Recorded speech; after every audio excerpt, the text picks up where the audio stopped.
নমস্কার বন্ধুরা, এবি নিউজে স্বাগত জানাচ্ছি। সাথে রয়েছে আমি অভিজিৎ।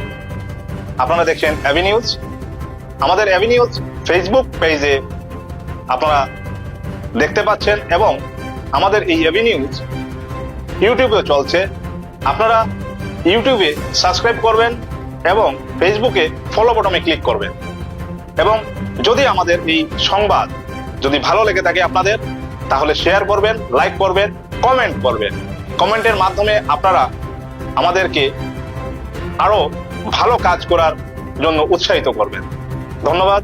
চোখ রাখুন এবি নিউজে। জয় শ্রীরাম। আজ আমরা সিংলা বাজারে বাংলাদেশে কিছুদিন আগে আমাদের একটা সনাতনী ভাই দীপু দাসের হত্যাকাণ্ডের প্রতিবাদ নিয়ে আজ আমাদের সিংলা বাজারে বজরং দলের দ্বারা রামকৃষ্ণগঞ্জ জেলা বজরং দলের আয়োজিত একটা প্রতিবাদ মিছিল কার্যসূচি হয় এবং সবাই সনাতনী ভাই এই আমরা মিছিলে অংশগ্রহণ করি। আমি সেই বিষয়ে একটা জিনিস বলতে চাই। আপনারা তো সবাই দেখছেন সোশ্যাল মিডিয়াতে যে কিছুদিন আগে আমাদের পার্শ্ববর্তী দেশ বাংলাদেশে একটা সনাতনী হিন্দু ভাইকে নৃশংসভাবে হত্যা করছে ওরা। ওকে উলঙ্গ করে গাছের উপর লটকিয়ে ওকে মারা হয়েছে। ওকে কেন মারা হয়েছে এটা আপনারা জানেন। ওর কোনো দোষ ছিল না, শুধু একটা সনাতনী হওয়ার কারণে ওকে এভাবে মারা হয়েছে।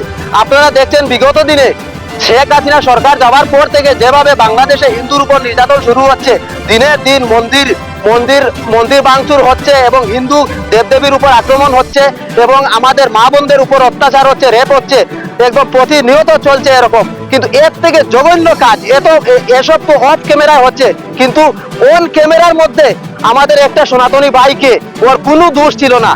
ওকে একটা কোম্পানির কাজ করতো, ওই কোম্পানির কাজের অন্য কোনো ঝগড়া নিয়ে ওকে ফাঁসানো হয়েছে কি ও নবীকে গালি দিয়েছে। এরকম কোনো আপনারা সোশ্যাল মিডিয়াতে দেখবেন কোনো প্রুফ নেই যে ওকে নবীকে গালি দিয়েছে বলে।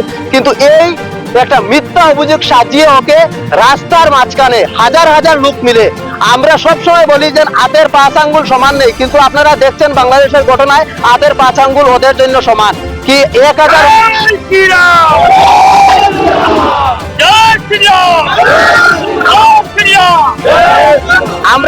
আমরা দেখছেন আমরার জন্য হাতের 5 আঙ্গুল সমান হতে পারে, লেকিন এই বাংলাদেশের মৌলবাদীর জন্য হাতের 5 আঙ্গুল সমান নেই। 1000-1500 লোকের মধ্যে একটা ছেলেকে মারা হয়েছে, কিন্তু একটা লোক এই জায়গাতে খাড়া হয়নি ওকে বাঁচানোর জন্য।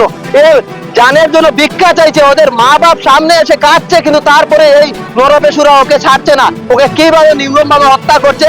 আমি এই জিনিসটাই বলতে চাই যে আমরা তো বছরে বছরে প্রতিবাদ করছি, এক বছর যায় না আরেক বছর যায় আমরা সংগঠনের লোকেরা সনাতনী ভাইরা প্রতিবাদ করতে, কিন্তু আমরা কতদিন প্রতিবাদ করবো? আর আমরা প্রতিবাদ চাই না, এখন প্রতিবাদ চাই, আমরা ডাইরেক্ট অ্যাকশন চাই।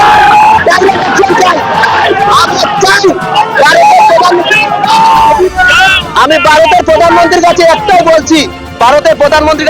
বলছি, যদি আপনি না পারেন ডাইরেক্ট আমরাকে বলেন, আমরা ডাইরেক্ট বর্ডার খুলিয়ে দেন, ডাইরেক্ট বাংলাদেশ 1 সপ্তাহে উড়িয়ে দেবো।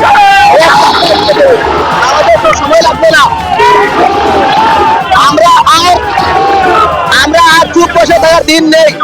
এরপরে আমি আরেকটা জিনিস বলি, এত কিছু হওয়ার পর আমাদের দেশের কিছু মধ্যজীবীরা আছে, যারা বুদ্ধিজীবীরা আছে, সেকুলার পন্থী, যারা এই বাংলাদেশের প্লেয়ার একটা মুস্তাফিজুর রহমান, যাকে IPL এ KKR এর জন্য 9.5 কোটি টাকা দিয়ে কিনা হচ্ছে, এই টাকা নিয়ে বাংলাদেশে উগ্রপন্থী উগ্রবাদীরা মৌলবাদীরা এই টাকা খরচ করে হিন্দুর উপর প্রাণঘাতী হামলা করছে। আমি একটা জিনিস ডাইরেক্টলি বলতে চাই, আমরা সামনে নাই শাহরুখ খান, যদি আমরা মুম্বাইতে থাকতাম শাহরুখ খানের ঘোর আক্রমণ করতাম, ওকে ডাইরেক্ট ভয়েস করতাম। বয়কট করতে হবে,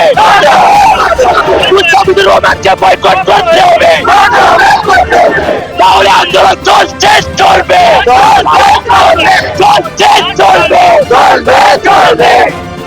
ধন্যবাদ। আমি এতটুকু বলবো যে জাগিলে দেশ, জাগিলে হিন্দু বাঁচিবে দেশ, না হলে হবে বাংলাদেশ।